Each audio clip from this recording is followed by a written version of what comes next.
I've shot and edited 2 social media campaigns for Cat Footwear. In 2021, we had the Do More campaign, and then in 2022, we had the Do More Her Way campaign.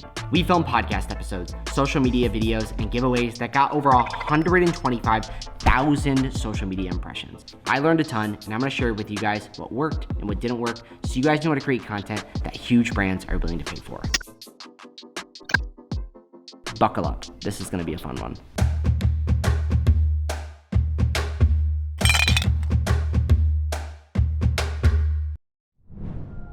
Hello, and welcome to today's office. We are in Lake Hollywood Park. I got so pumped, found this spot, was like, this is gonna look great, set it all up, super excited, and then I realized you can't even see the Hollywood signs. Here, I'll duck away.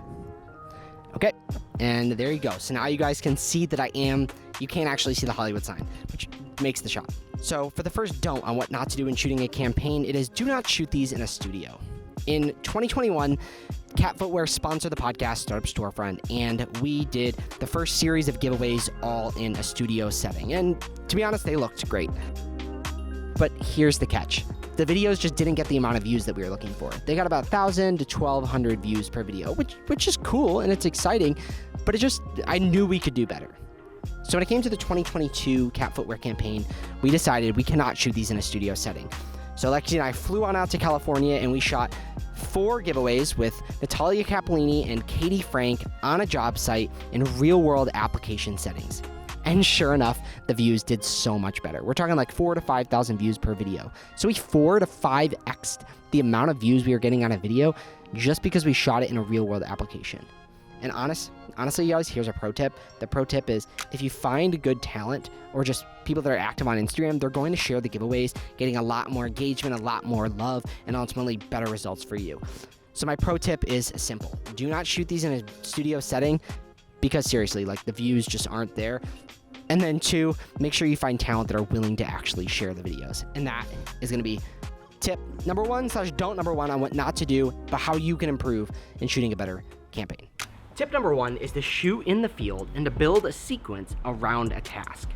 For example, the Echo waterproof boot, the sequence was Natalia walking through the job site, sitting down at her command center, and then reviewing the plans for what's next and what's next going to be installed. It makes sense. The product is built for the field and it's meant to be worn by people in the field. So thus you have to make the video of people using the product in its natural situation and when you would actually use it. Number 2 on things not to do when shooting a video campaign. Number 2 is do not forget room for the text. Today we were at North Hollywood train station. Super pumped with how it looks. Check out how cool the background is. So I'm super excited. But thing number 2 not to do is do not forget room for the text. I've been guilty of this. Yes, I know, guilty. That is, I get wrapped up in the action. I'm so excited to be filming and then I forget room for the text. So here's the hard truth, the reality of what's going on. The reality is some people don't watch these videos with audio. They just don't watch it with the sound on. So you need text to fill that void and still communicate your key messaging points. And if you put text in the beginning and it's really cool, it'll act as a great hook to keep people engaged through the whole video. Tip number 2 is to nail the hook. You have to remember that people that are on Instagram Reels and TikTok have a super short attention span and they're actively scrolling. So it's your job as a content creator to stop the endless scroll. This is how I did it. I did it through fast camera movements, exciting music, really awesome graphics, and cool overlays. Once you add in all the layers, your video becomes engaging enough where people want to stop scrolling, watch your video all the way to the end, and then participate in the clear call to action. So tip number 2 is to absolutely nail the hook.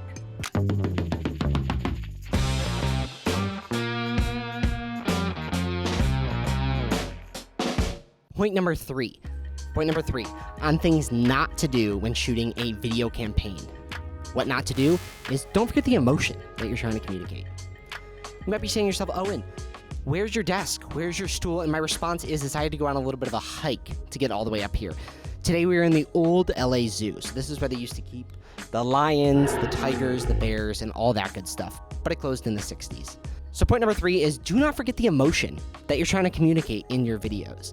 The key to any successful advertisement, product video, whatever you're doing, is you need to understand that and you need to position the product in your video to make the viewer feel like by having said product, they're going to unlock a certain emotion. By filming them in person, especially on round 2 with Natalia and Katie, we made that person feel energized and excited with the high movements, high action shots, all the scenic shots. We're making them feel excited, motivated, and they're feeling like if they have these boots, they're going to unlock that feeling on the shoots, or on the construction sites, excuse me.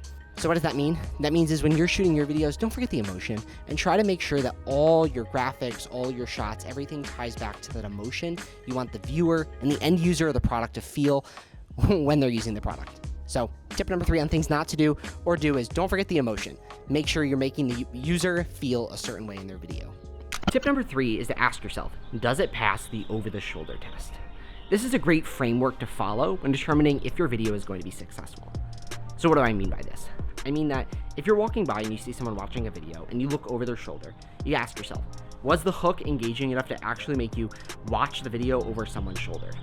2, if the person had headphones on or if the volume wasn't on, ask yourself, do you still understand the point of the video and their key messaging points? Were the graphics cool and clear enough? And then 3rd, if you watch through the video, what is the clear call to action at the end? Especially if there's no volume and there's no headphones on.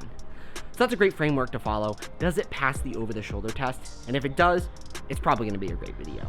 So that's what I learned after shooting 2 video campaigns for Cat Footwear. Hopefully that helps you guys out. Make sure to subscribe for more tips and to learn what it looks like to be an LA-based content creator.